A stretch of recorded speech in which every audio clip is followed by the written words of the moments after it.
Au courant de l'année 2013, et plus précisément vers la fin, nous avons reçu beaucoup de questions de la part de nos amis de Facebook à ce qui concerne le club. Il y a des questions que beaucoup d'amis se sont posées et aujourd'hui nous allons répondre à deux de ces questions. Premièrement, l'existence du club des lecteurs congolais. La question est de savoir quelle était la motivation pour que nous créions ce club de la lecture.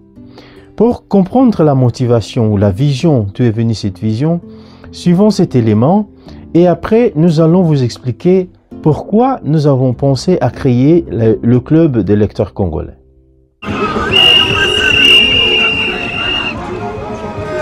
Combien est-ce que vous avez obtenu?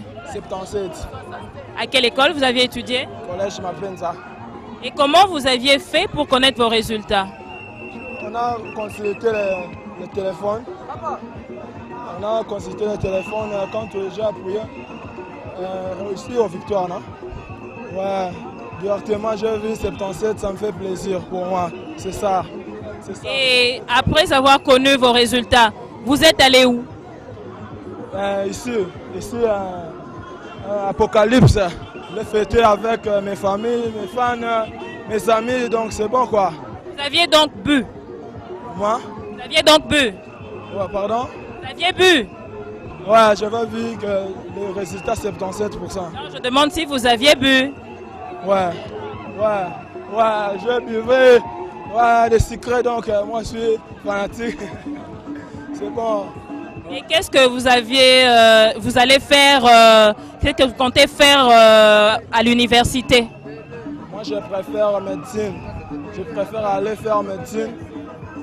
Donc depuis mon enfance, c'est mon souhait depuis longtemps quoi. Je préfère mieux que je fais médecine en campus. Après avoir suivi cet élément, probablement ça vous a fait soit rire, c'est la réaction normale des gens.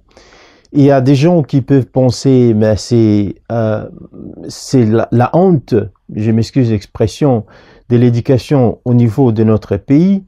Il y a des gens qui peut-être vont se sentir, ne pas être concernés.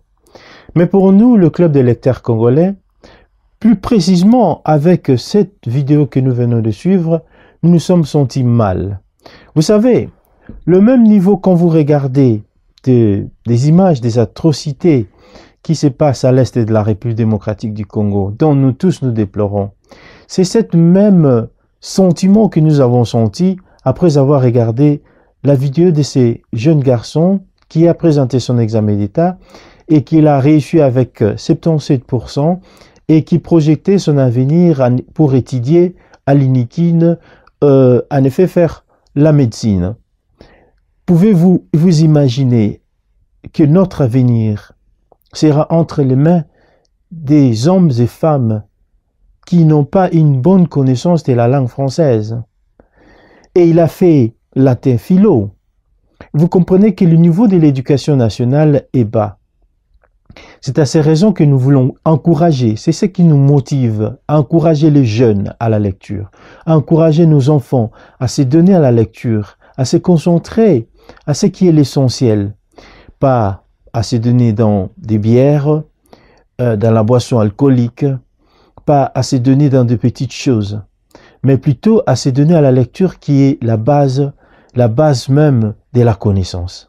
Notre deuxième motivation, c'est que, vous savez, ici en Europe, depuis que moi personnellement je suis en Europe, j'ai remarqué que chaque fois, dans des grandes villes, quand vous êtes dans le métro, vous êtes dans les trains, vous verrez les gens en train de lire.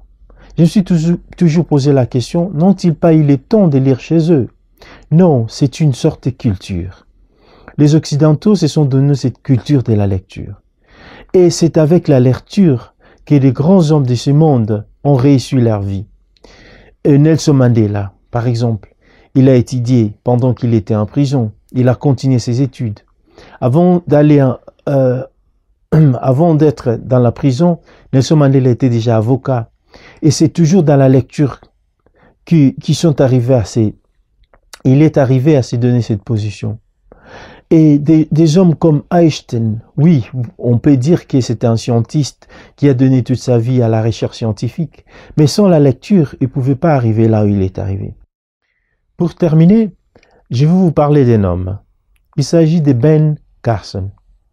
Ben Carson, qui est aujourd'hui renommé comme état chirurgien dans le monde, il est connu. Mais c'est Ben Carson, il a écrit 5 livres, j'ai lu les 5 livres. Dans ces livres, il explique comment est-ce qu'il est arrivé à réussir dans sa vie. Quand il était encore petit, comme tout le monde, quand on est encore enfant, on aime jouer après l'école avec ses amis. Mais lui, il faisait ça et il était les dernières dans sa classe. Il était, comme on dit chez nous, l'échec. C'est lui qui n'avait pas assez de connaissances pour passer des examens. Mais sa mère était intéressante. La maman de Ben Carson a créé un système qui l'a aidé à devenir prospère dans sa vie. Qu'est-ce qu'elle a fait, la dame? Elle avait 2 enfants, Ben et son frère. Il a dit à Ben et à son frère, dorénavant, vous lirez un livre chaque semaine et à la fin de la semaine, vous m'écrirez, vous me donnerez la description de ce que vous avez lu. Ben Carson, bien sûr, comme enfant de 7-8 ans, il n'était pas si motivé pour lire. Mais comme c'était la maman qui a imposé cela, il a commencé à s'efforcer à lire. Au fur et à mesure du temps, il a aimé la lecture. Il a commencé à aimer et à s'évader dans l'imaginaire des livres qu'il lisait. Il aimait la biologie. Il aimait tout ce qui était naturel.